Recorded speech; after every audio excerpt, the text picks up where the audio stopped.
I read a very interesting post, article, bunch of words, whatever you want to call it, from Wrestle Purists today, so make sure you check them out. And it said this. It is referring to CM Punk's current WWE deal, and this is the quote. I believe it's 3, in terms of 3 years. We're not just throwing out numbers here. I can tell you right now that he is in the process of trying to get his deal restructured from a money in years standpoint. Punk's legitimate stance right now is if it all goes well, I will never leave. And obviously I is he, I don't work there. That's his legitimate standpoint. He wants to be there forever is the actual words he used. Basically, he wants this to work out, he wants to get paid, and then he wants, when it's time to slow it down, to just slow it down and run. Dun, dun, dun. NXT. So this is cool. This is very exciting as far as I'm concerned because it has been a wild ride ever since CM Punk came back to wrestling in 2021 or wherever the flub it was. He went through AEW. We've talked about that to death. My position is always going to be they're human beings and we don't actually know what goes on. So I just like to defer to the fact they have real emotions and who the hell knows what they went through. But he did return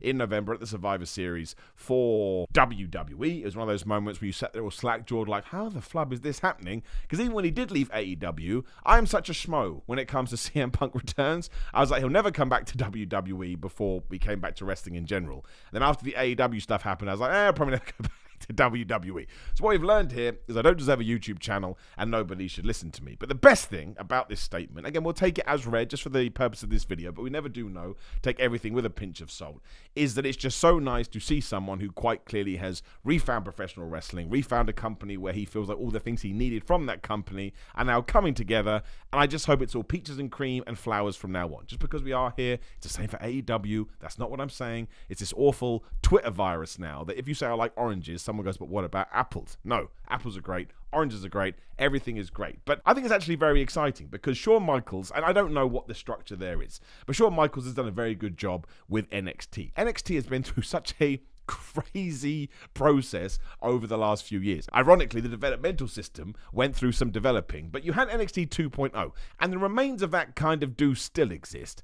But we came out of the black and gold era, we went into the 2.0 era, and that was just a complete 180. It was like, well, the original or the black and gold NXT is a bit dark and a bit gritty, so we'll now go super colourful, whereas what we've done now is we have a bit of the old school, we have a bit of the new school, but I really do think it's an incredible program to watch, and I think as long as you watch it within the right context, anybody can get something out of it. I like the over-the-top characters, I like the goofy storylines, I like the fact they kill people off, it just makes me laugh, and I think we are privileged, I know, what an annoying thing to say, somebody throw me out the window, to have a television show where you can be like, well, of course that went wrong, or of course they look green, to use that term, because once again, you are watching a show where the stars of tomorrow are essentially getting their reps in on television. Now, that must be terrifying for them, because if they do go out and make a mistake, that's actually a good thing, because they are doing this in order to learn, so that when they go up to Raw and SmackDown, the main roster, I suppose we are going to call it that, they will be more ready. The difference being is that there is enough people out there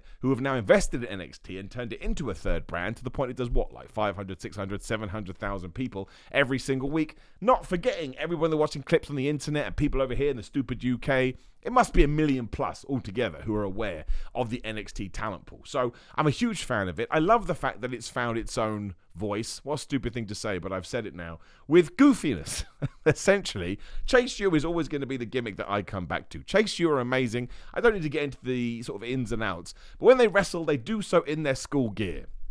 This is the kind of wrestling that I need in my life. Doesn't make any sense. It's like when the Honky Tonk Man was around. The Honky Tonk Man decided, man, if I want to be world champion, I should pretend to be Elvis. If his friends heard that, right, if we take wrestling as it being real, for once again, lack of a better word, you'd be like, listen, Honk, that's a terrible idea. You haven't put enough thought into it.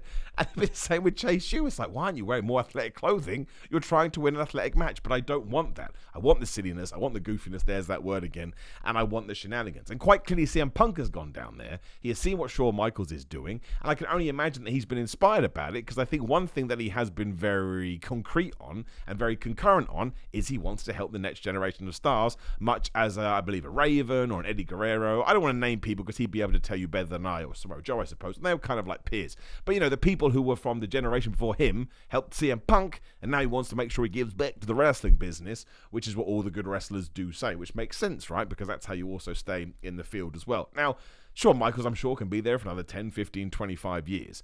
But in the same way as you have like a Triple H and a William Regal on Raw and SmackDown, and a Bruce Pritchard for lack of a better term, I think having a Shawn Michaels and a CM Punk heading up all of that, it can only be a good thing. Because one, if NXT does continue to expand and grow, in October it's moving to the CW network in America, and surely the goal there is to make it into an even bigger property than it is now, you're going to have to hopefully have more fingers in more pies. And if we can continue to bring in people that have actually wrestled and wrestled with the experience and longevity of someone like CM Punk, every single person is going to benefit. Because if we switch back over to the main roster, I think one of the best things is there is more of a humanity to proceedings, which again, I imagine something CM Punk likes, because you can take time off and you can have holidays. And if you have a family situation, there isn't this, well, you may lose your spot, pal, which definitely was the case for 20 plus years. And I would assume that because Triple H used to be in that position and had to sacrifice a lot, and I'm speaking a little bit out of turn here, so please do forgive me, but went through that health incident, which I'm sure brought him closer to his family. That's usually what happens.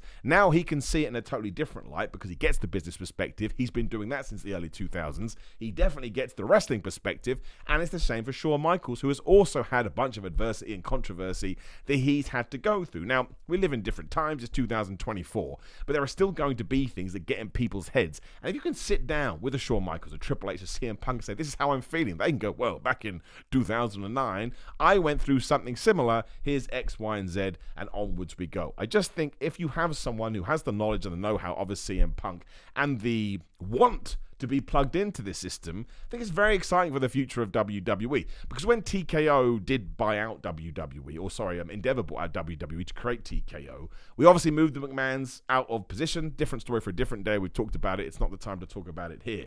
But there was this idea of, well, what do we do now? Where's the family twist? Where's the personal twist? Who actually owns this now? Is it just going to become a massive conglomerate? And it will do, right? You can always see the house shows have gone down because they're not as profitable as they once were. And there'll be other things. I don't want to run down a list here. But the key, I think, is whoever is making those decisions, and whoever's doing the creative, and whoever's taking care of talent, as long as they have the heart, right, and the soul, and the will, and all those ridiculous words we like to use, then what you're seeing on the screen is only going to get better, right? Wasn't it a D-Ream song, right? Things are only get better. Maybe they were singing about WWE. I mean, they definitely weren't.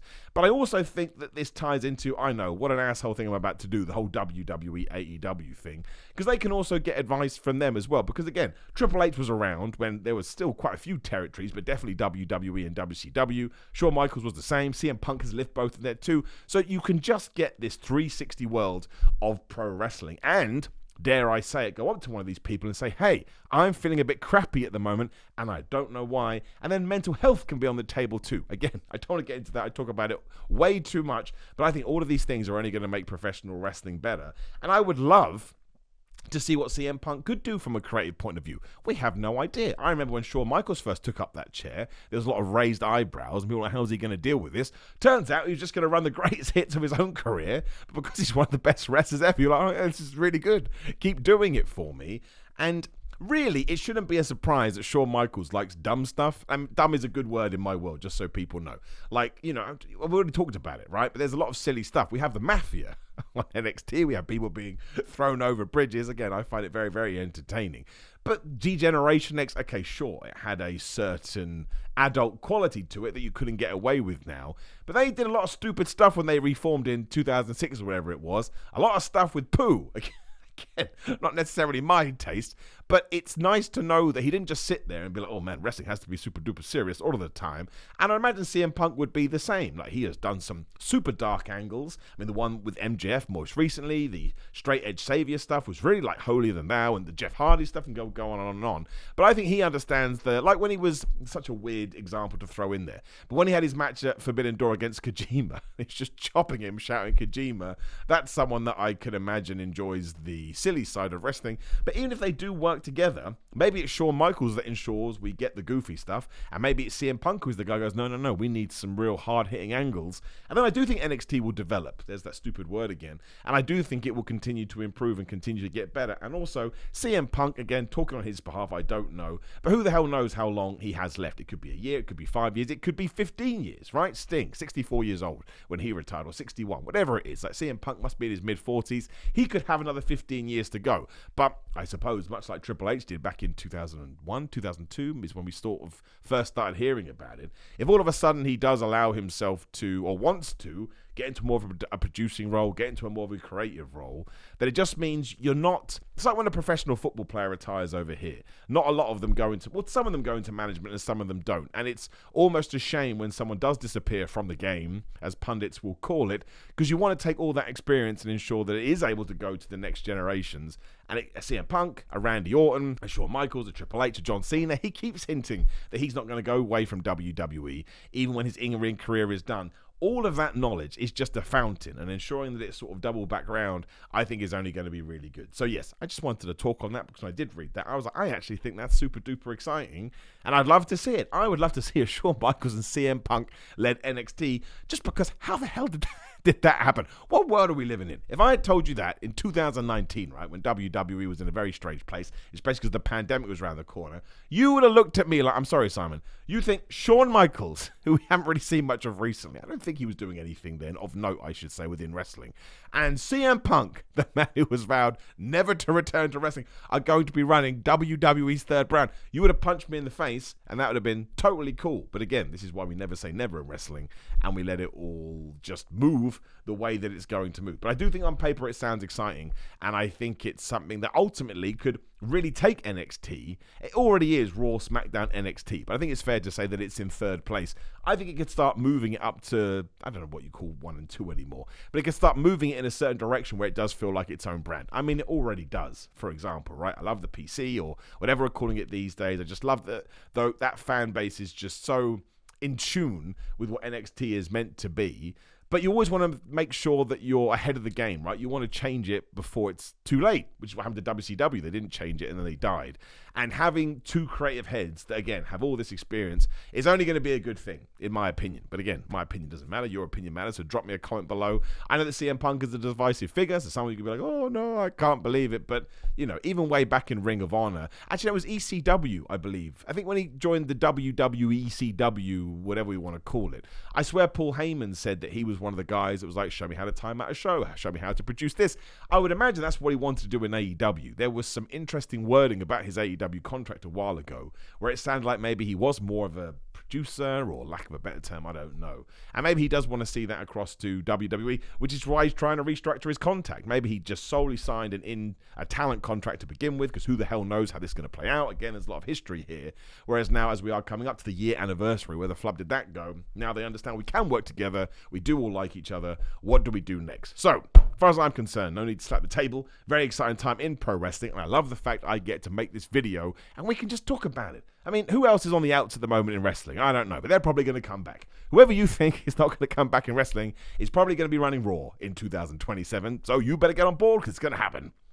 Also, again, drop me a comment below and let me know who else should run NXT. Just find a bunch of crazy names that you never think would happen. Don't say dead people. That's going to be stupid. Like the video, share the video, and subscribe. Click the notification bell to be notified, obviously. Click the video on the screen to hear my thoughts about other pro wrestling stuff. Otherwise, it is GorillaMind.com/Simon. Use code Simon, get 10% off. These are fitness supplements. Worldwide shipping. They are brilliant. Go Fitness. Go there and use my code Simon20 to get % off that off as well. Otherwise, it's patreon.com/Simon316. Simon316 on Instagram, Twitter, and Threads. Simon J. Miller on TikTok. Simon Miller on personalized videos, service Cameo. Well, weird way to structure that sentence. Otherwise, Pro Wrestling Tees and Samson Athletics. If you would like some merchandise, always fun to get one of those orders. Otherwise, take care. Don't know why I'm looking at my phone, but I did. You probably saw my eyes get taken away from it then, so I felt like I needed to explain myself.